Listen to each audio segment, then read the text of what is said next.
It's Wacky News Wednesday, and I've searched the internet to bring you the wildest stories. I also tell some jokes, and this week we're gonna read into some of the stories a little bit more, actually look at the articles. I don't promise they'll be funny jokes, but they're jokes. If you're like radio, you might not find them funny. If you're like Big Tobacco, you'll find them funny. Thank you, Big Tobacco. A phrase I never thought I would say. This week's top headlines include a journalist that has let dog in them, an interesting service animal, and Franken-Sheep. Let's get into it. Our first story tonight, a Florida motorcyclist with the license plate "Will Run" fled police at 145 miles per hour. Unfortunately for him, the police officer's license plate was "Will Catch You." A journalist sent in her own DNA to a pet DNA company that ended up identifying her DNA as Canine, which makes sense because her coworkers do say she's kind of a bitch. Let's read into this story.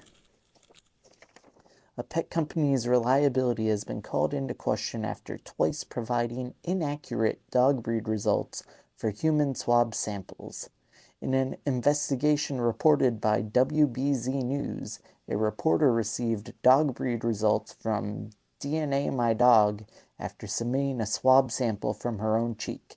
According to the Toronto-based company, the reporter was purportedly 40% Alaskan Malamute, 35% Shar-Pei, and 25% Labrador. Also, I'm not a dog person, so I don't know if I pronounced those right. However, when the samples were sent to two other pet genetic testing companies, not going to try and pronounce those, discrepancies arose. The other two pet companies essentially cited insufficient DNA for a reliable result. Essentially, the other two companies said, yeah, this isn't a dog. And the first company said, she's a dog. This isn't the first time that DNA My Dog's accuracy has been questioned. In a prior case, WBZ News submitted a sample from another pet owner, Michelle, I'm not going to pronounce that last name, resulting in similar dubious breed assignments. DNA My Dog attributed the discrepancy to finding only canine DNA on one of her two cheek swabs. A Harvard Medical School veterinarian and bioethicist expressed concern, emphasizing that a reputable company should be able to discern between human and canine DNA. In police news, New Orleans police claim that rats are eating their marijuana, adding that they're all high. They also ate all of our snacks and stole the money from the evidence locker, claimed two totally not stoned police officers. A man was cited by police after illegally dumping a 100-pound gnome, which raises some questions like, how does one legally dump a 100-pound gnome? And where does one get a 100-pound gnome? My fiance would like to know. Also, poor guy. Now he's gnomeless. Our next story to read, a Montana man pleads guilty to creating massive Franken-Sheep with cloned animal parts. Police warn people to be cautioned around the Franken-Sheep as they are bad to the bone. An 80-year-old man in Montana pled guilty Tuesday to 2 felony wildlife crimes involving his plan to let paying customers hunt sheep on his private ranches. But these weren't just any old sheep. They were massive hybrid sheep, created by illegally importing animal parts from Central Asia, cloning the sheep, and then breeding an enormous hybrid species. Arthur Jack Shorboth, 80, owns and operates the 250-acre alternative livestock ranch in Vaughn, Montana, where he started this operation in 2013. According to the press release statement from the United States Department of Justice, alternative livestock includes hybrids of mountain sheep, mountain goats, and other large mammals, which are often used for trophy hunting by wealthy people. An unnamed accomplice of Schubert kicked off the decade-long scheme by illegally bringing in biological tissue from a Marco Polo sheep, the largest sheep in the world, from Kyrgyzstan into the U.S. in 2013, according to the prosecutors. How big are these sheep? An average male can weigh over 300 pounds, with horns over 5 feet wide, giving them the largest sheep horns on the planet. The sheep are endangered and protected by both international treaties and U.S. law. Montana also forbids the import of these foreign sheep or their parts in an effort to protect local American sheep from disease.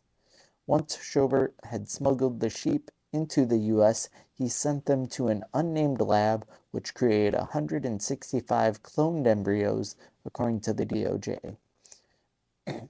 He then implemented the embryos into use on his ranch, resulting in a single pure genetic male Marco Polo that he named the Montana Mountain King, or MMK. Authorities wrote in a press release, by the time he had the Montana Mountain King, he had used the cloned sheep semen to artificially impregnate female sheep, creating hybrid animals. The goal, as the DOJ explained it, was to create these massive new sheep that could be used for sports hunting on large ranches. He also forged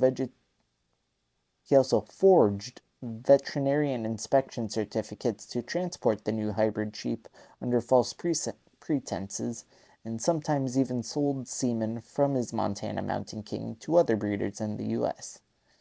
Schubert sent 15 artificially inseminated sheep to Minnesota, my state. Oh no, we've got the Franken-Sheep. In 2018, and sold 37 straws of Montana Mountain King semen to someone in Texas, according to an indictment filed last month. He also offered to sell an offspring dubbed Montana Black Magic to someone in Texas for $10,000. Discussions between him and an unnamed person include what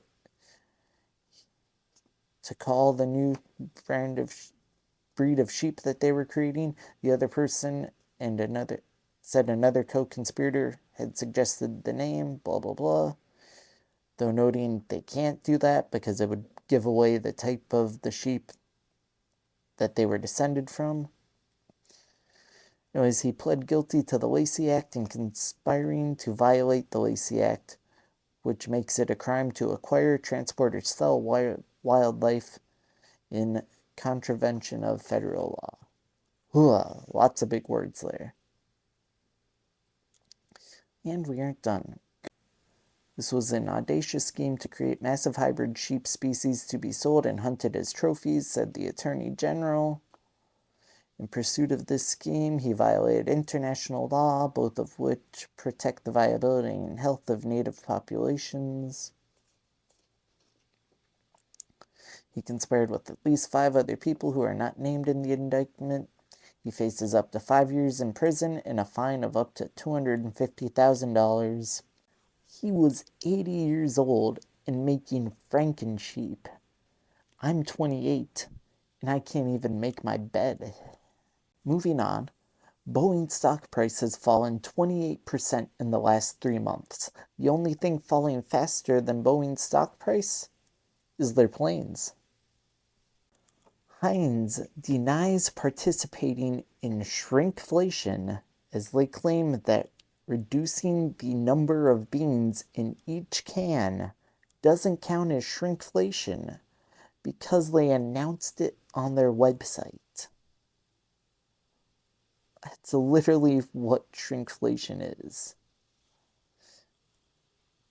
It's like a mugger saying that he didn't mug you, because he posted on his blog that he was going to mug you. And if you had read his blog, you would have seen it coming. Homeowners in Seattle repelled a burglar with a frying pan before he was arrested. I believe we have a photo of those homeowners. This story's a little bit crazy, as if all the others haven't been. A burglar is in custody after police say he broke into a home and fought with the homeowners in West Seattle, who used a frying pan to initially repel the suspect before he was arrested. The Seattle Police Department said officers were called into the scene at the home on 48th Avenue Southwest early morning of March 10th to find a large window broken and the suspected burglar being held down by one of the homeowners with the help of a neighbor. I'm assuming if he was in the homeowner's house and they were holding him down, that he was probably the burglar. Don't know why we need suspected at that point. The homeowner told the police he had heard glass breaking downstairs and saw a man he did not know inside his home. When confronted, the suspect fought with the man and was forced outside. However, the man said the suspect eventually found his way back inside and fought with the man's spouse, who used a frying pan to get him to leave, said police. The suspect is then said to have gotten into the house for a third time and got to the second floor before he was held down by the homeowner with the help from a neighbor. The suspect was medically evaluated at Harborview Medical Center before being booked into King County Jail. Someone is charged with residential burglary in King County District Court. The Seattle Fire Department confirmed to King 5 that 3 people were treated at the scene, 2 women aged 50 and 65 who are in stable condition, and an approximately 30-year-old man who had minor injuries. None of them required transportation to the hospital. Approximately 30-year-old man. Is that the 29-year-old that was arrested then, I'm assuming, that got hit with the frying pan? Man, that dude was determined, like, breaking into the same house 3 times. He got hit with the frying pan and then still tried to break back in again. Crazy. Anyways, a funeral home in Chicago has been making headlines after mistakenly cremating a woman early. The director of the home claims he'll always remember the woman's last words. Ah! Ah! I'm still alive! I'm still alive! A paralyzed man who received a brain implant from Neuralink is now able to play online chess. And while he might be able to beat me in online chess, he was no match for me over the board. In retail news, a man was banned from Buc-ees for life after bringing his service duck into the store. The man claims he was just trying to pick up his duck's favorite snack, Quackers. Here's some alternative duck punchlines for this joke, or for this story. So, man was arrested or banned from Buc-ees for life after bringing his service duck into a store, said the customers who saw the incident unfold. What the duck? The man initially refused to leave the store until Buc-ees showed they weren't ducking around. Buc-ees says the reason for the ban was they had enough of the man's quackery.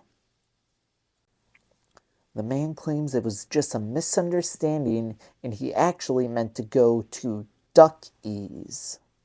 Let's read this story. A man was banned from all Buc-ees stores for life after bringing his service duck into a chain's Tennessee store, according to Fox News on Saturday.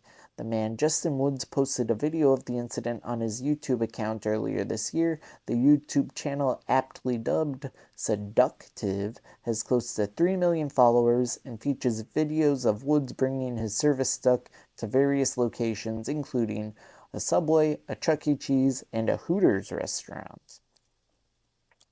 In the Buc-ees video, Woods is shown bringing the duck named Wrinkle to the chain's largest location, somewhere in Tennessee. During the video, an employee comes over to tell Woods that pets aren't allowed in the store. The Woods explains that Wrinkle is a service animal. "I can give you 3 forms of identification right now if you'd like," he said in the video. "I just want to make sure." "Okay, thank you," the employee responded. Wood and Wrinkle then shop around the store a bit more, though another employee approaches Woods and tells him that pets aren't allowed in the store. "You're more than welcome to stay here. The animal cannot. There's no pets in here," the worker says in the video. "Your animal, even if it's considered a service animal, you have to be able to contain it, and it can fly out." Woods points out that Wrinkle was contained, laid down in a stroller he brought into a store, but the employee insisted that he would need to either take Wrinkle out of the store or put her on a leash.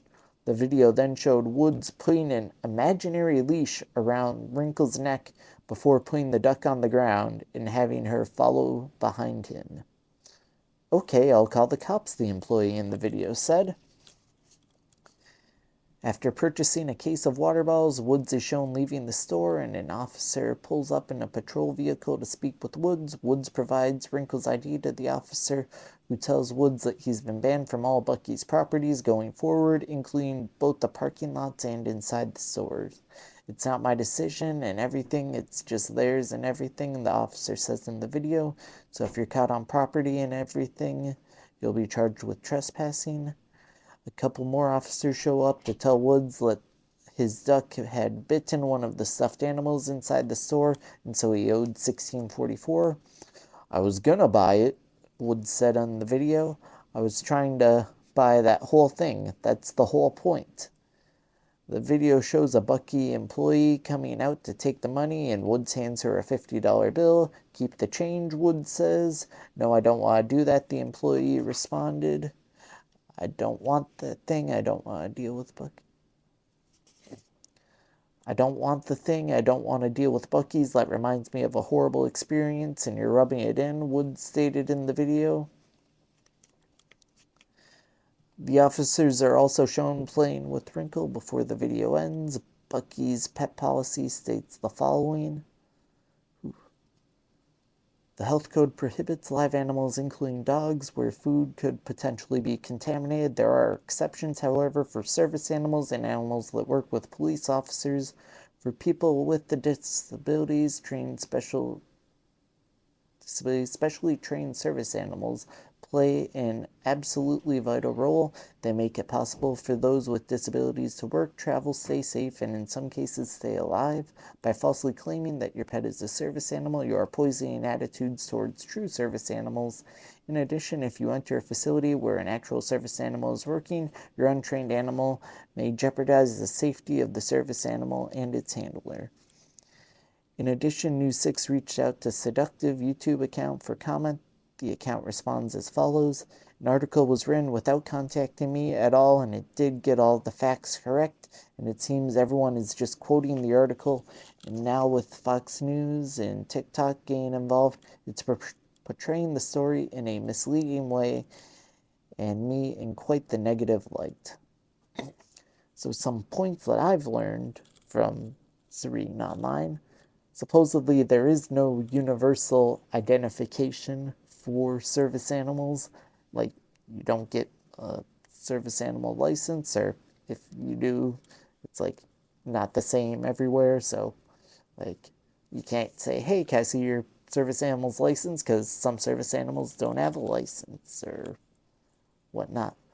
Also, the only legally protected service animals are dogs and small horses.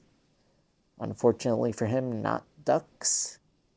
So Buc-ees did have the right to not allow the man in the store. Now the next 2 headlines are a headline writer's wet dream. Toilet paper spill clogs traffic on California highway. Alright, wait for it.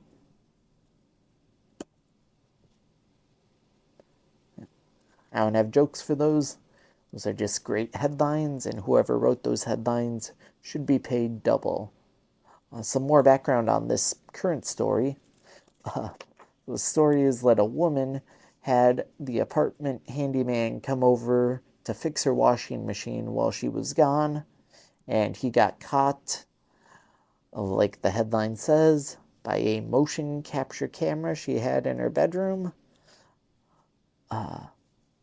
They couldn't charge him with public indecency because he wasn't in public, so I believe he was charged with burglary, but he was asked to be there. He didn't break in, and he didn't steal anything. So he ended up getting off on the charges because they couldn't find an actual crime that fit what he did.